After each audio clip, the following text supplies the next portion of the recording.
Well, hey everyone, welcome back to the special Advent series of the Passion Daily podcast. It's the 12 fights of Christmas, Advent and adversity. And we're going to jump right back into 1 John chapter 3. Let me read you a couple verses, beginning in verse 8. It says, "The Son of God appeared for this purpose, to destroy the works of the devil. No one who's born of God practices sin because his seed abides in him, and he cannot sin because he's been born of God." And then up in verse 2, it says, "Beloved, we are God's children now, and what we will be has not yet appeared. But we know that when he appears, we shall be like him, because we shall see him as he is.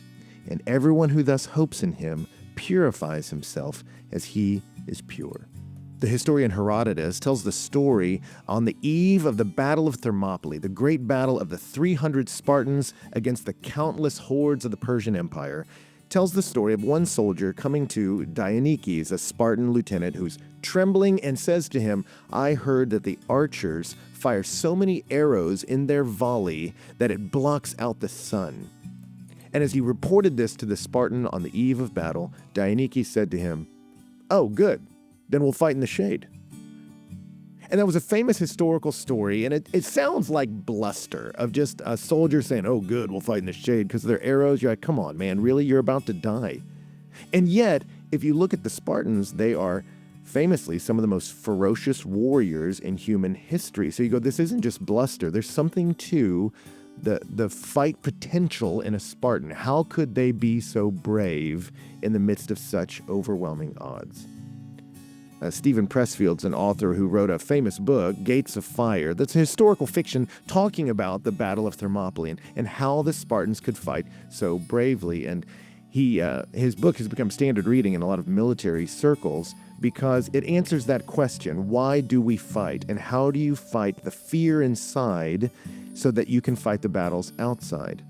And as he ponders this within the story of the Spartans on the eve of the Battle of the Thermopylae, they finally arrive at the answer. How can we fight with such courage?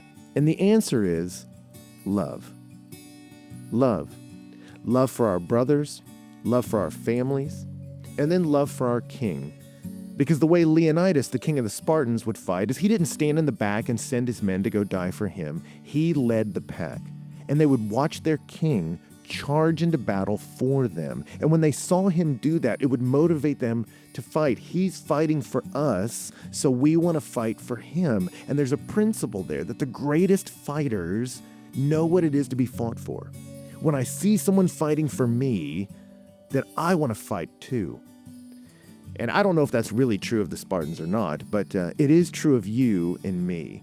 We've been fought for by the King. The reason the Son of God appeared was to destroy the works of the devil. Jesus came to make war on the darkness, to set you and I free. And into the dark, a light has dawned. And the greatest fighters, those of us who are going to be the most successful at fighting against the constant assault of discouragement and depression and anxiety and addiction that come into our lives, the greatest fighters are going to be those who understand that at Christmas time, Jesus was fighting for us. And if he fights for me, then I can fight too.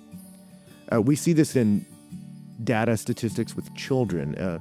In almost every measurable category, children perform better when they come from loving, stable, two-parent homes. Now, that doesn't mean if you didn't have that, you're doomed.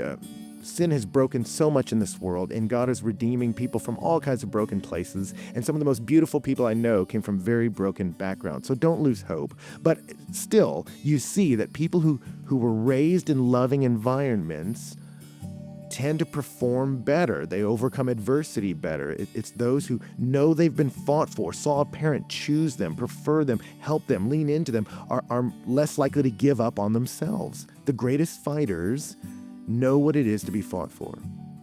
And whether you have that kind of parent or not, let me just tell you, you do have that in Jesus Christ. That the Son of God appeared to destroy the works of the devil. And then for those of us who put our faith in him, it says he put his very seed in us, that he fought to bring you to life.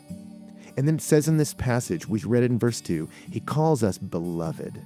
You are now loved by God, and so loved by God that that's your name. Beloved, you are God's child now. And what we will be has not yet appeared. One day he will break the very presence of sin. But we know that when he appears, we'll be like him, and those who have this hope purify themselves as he is pure. We know he fought for us, we know he changed us, and we know he's coming for us. And so because he fought that battle, we have the courage to fight too for purity.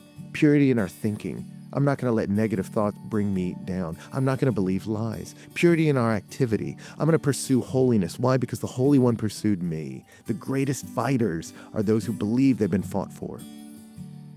When the Philistines faced off against the Israelites, they cowered in fear before the great terror of Goliath.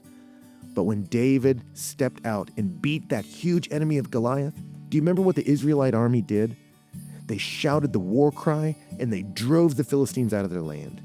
And it's the same with you and me. When we realize that Christmas is about the Son of David, Jesus Christ, coming to fight death and sin and hell for us, and when we see him victorious on the cross, it gives us the courage to run out, shout the war cry, and drive sin and shame and darkness out of our own lives, the little Philistines that plague us. So don't lose hope today, friend. There's too much hope for those of us in Jesus. He came to break sin's power in you and in me. And now we have the power to fight against that sin in our own lives. All of us who have this hope purify ourselves. So fight well, because you've been fought for by the greatest of all kings.